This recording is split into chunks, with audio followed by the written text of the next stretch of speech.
Mereka pernah melakukan beberapa tahun yang lalu, kurang lebih 30 atau 40 tahun yang lalu, orang-orang Syiah pernah masuk dari wilayah Persia di Iran dan mereka membantai jemaah haji. Sampai dikatakan pada saat itu darah ya di daerah Ka'bah itu sampai ke betis. Jadi saya menemukan sebuah klaim yang beredar di lini masa saya sendiri, baik itu di Twitter atau sekarang disebut X, di Thread dan juga di Facebook. Kurang lebih bunyinya seperti ini. Mereka pernah melakukan beberapa tahun yang lalu, 30 atau 40 tahun yang lalu, orang-orang Syiah mereka membantai orang haji. Sampai dikatakan pada saat itu darah di daerah Ka'bah itu sampai ke betis. Orang yang mengatakan ini tidak asing kawan-kawan. Siapa dia kalau bukan Ustadz Khalid Basalamah.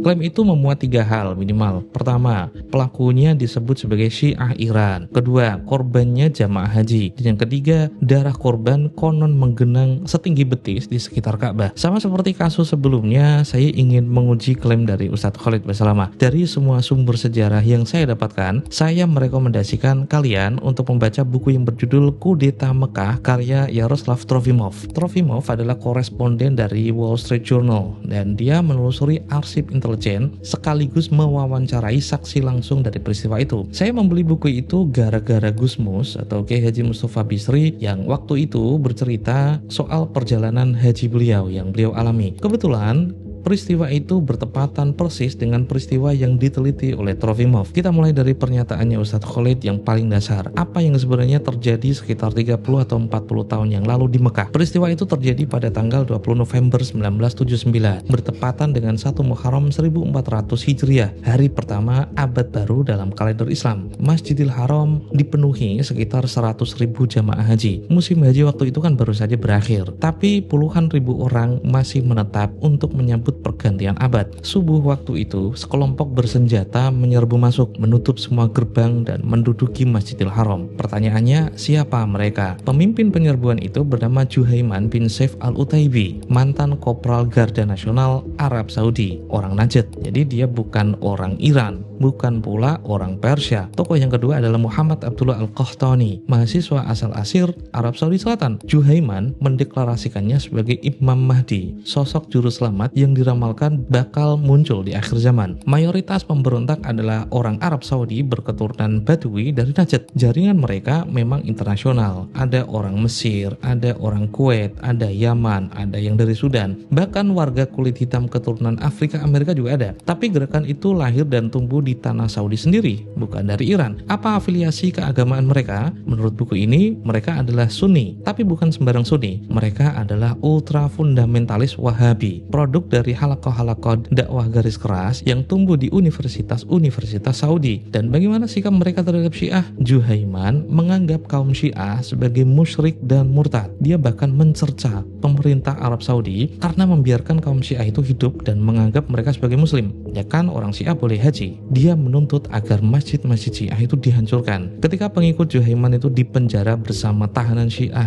dari provinsi timur, mereka menolak bicara dengan sesama tahanan Syiah itu. Salah satu pengikut Juhaiman bahkan mengancam akan menembak mati tahanan Syiah jika berani mendekati rumahnya kelak. Coba kalian perhatikan, pelaku penyerbuan ini justru orang-orang yang paling membenci Syiah. Ketika Ustadz Khalid Basalamah menyebut ini sebagai serangan Syiah Iran, ya tentu saja ini salah secara faktual, dan secara ideologis ucapan Ustadz Khalid Basalamah ini absurd. Dari mana narasi Syiah Iran itu lahir? Nah, faktor pertamanya sensor total. Begitu serangan terjadi, pemerintah Saudi memutus seluruh sambungan telepon, telex, dan telegram internasional. Televisi dan radio pemerintahan memberlakukan kebisuan menyeluruh. Tidak ada satupun berita tentang Mekah yang disiarkan di hari-hari pertama. Pemadaman informasi semacam ini kan menciptakan ruang kosong, dan ruang kosong selalu diisi. Warga Saudi sendiri yang mengisi kekosongan ini dengan spekulasi liar, termasuk rumor bahwa Masjid Nabawi di Madinah itu sudah runtuh. Sementara di luar negeri tidak ada fakta yang bisa dipegang oleh siapapun. Faktor kedua ada intelijen Amerika. Di tengah kekosongan itu, lembaga intelijen pertahanan Amerika Serikat mengeluarkan analisis semacam ini. Logika dari analisisnya itu, ini kan bulan Muharram, bulan yang bagi orang Syiah itu memiliki kedudukan seperti bulan suci. Maka pelakunya pasti pengikut Khomeini. Konsulat Amerika di Dahran akhirnya hanya mengaitkan peristiwa itu dengan hasutan orang Iran terhadap Syiah Saudi. Analisis semacam ini jelas keliru total. Tapi dia keluar duluan sebelum fakta apapun tersedia. Dan begitu sebuah narasi terbit lebih dulu daripada fakta, maka fakta yang datang belakangan itu kan harus bersaing melawan narasi yang sudah tersebar mulut ke mulut secara luas. New York Times menurunkan berita utama bahwa masjid jatuh ke tangan pria bersenjata dari Iran. Duta Besar Inggris melaporkan hal yang sama ke London. Bahkan Kementerian Luar Negeri Israel pun ikut menimpali, menyalahkan Ayatollah Khomeini berdasarkan sumber yang sama tipisnya. Para pejabat Amerika dan kepala intelijen Prancis masih menyebut peristiwa ini sebagai pemberontakan Syiah bertahun-tahun kemudian. Jadi ini bukan kesalahan 1-2 hari, tapi ini kesalahan, mungkin saja ini kesalahan satu generasi. Dan faktor ketiganya, Ayatollah Khomeini itu tidak memberikan klarifikasi, tapi malah membajak narasi itu. Waktu itu Ayatollah Khomeini tidak mengoreksi kesalahan Barat ketika menyebarkan informasi yang miring, tapi beliau justru memanfaatkannya. Melalui radio di Teheran dan pernyataan di kantornya di Qum, Ayatollah Khomeini menyiarkan klaim bahwa penodaan Masjidil Haram itu didalangi oleh imperialisme Amerika dan Zionis Israel. Di Islamabad, massa mahasiswa membakar kedutaan besar Amerika Serikat. Marinir Amerika dan staf kedutaan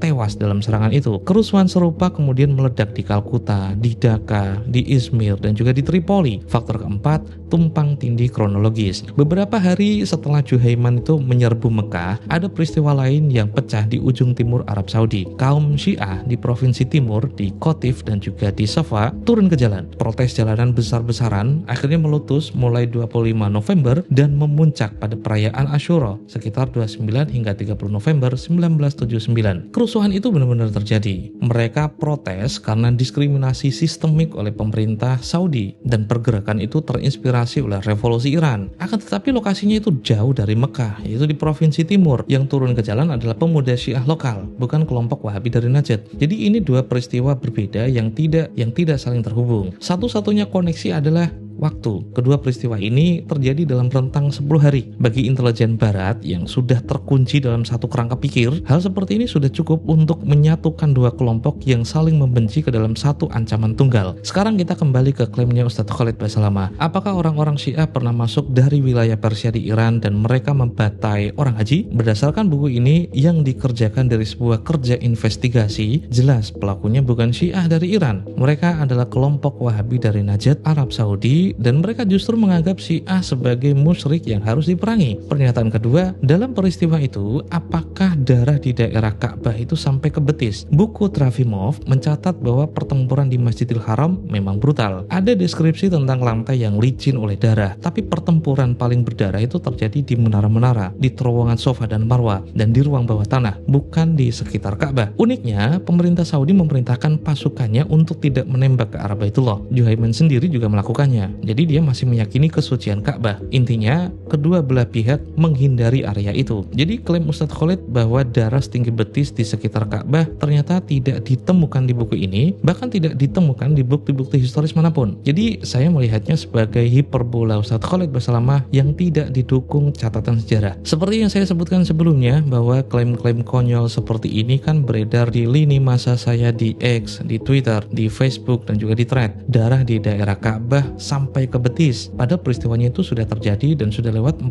tahun lebih. Pertanyaan saya, bagaimana klaim ini bisa bertahan 4 dekade? Menurut dugaan saya, hal ini karena pemerintah Saudi itu merahasiakan peristiwa ini selama bertahun-tahun. Mereka pernah menarik semua buku yang membahasnya dari peredaran. Mereka menghapusnya dari buku-buku teks sejarah resmi. Dan koreksi sejarah tidak pernah menjangkau publik yang luas. Sementara mitos yang lahir dari kepanikan hari pertama terus berputar sampai sekarang tanpa ada yang memeriksanya, termasuk Ustadz Khalid Basalamah. Jadi 4 dekade kemudian, mitos itu masih diulang di mimbar-mimbar tanpa ada verifikasi oleh orang-orang yang mengaku membela Islam dari kebohongan. Dan salah satu dari mereka adalah Ustadz Khalid Basalamah. Kawan-kawan, seluruh data di dalam video yang saya sampaikan sekarang berasal dari satu buku yang tadi saya sebutkan. Sekarang, silakan beli bukunya dan periksa apakah ucapan Ustadz Khalid Basalamah bisa dibenarkan.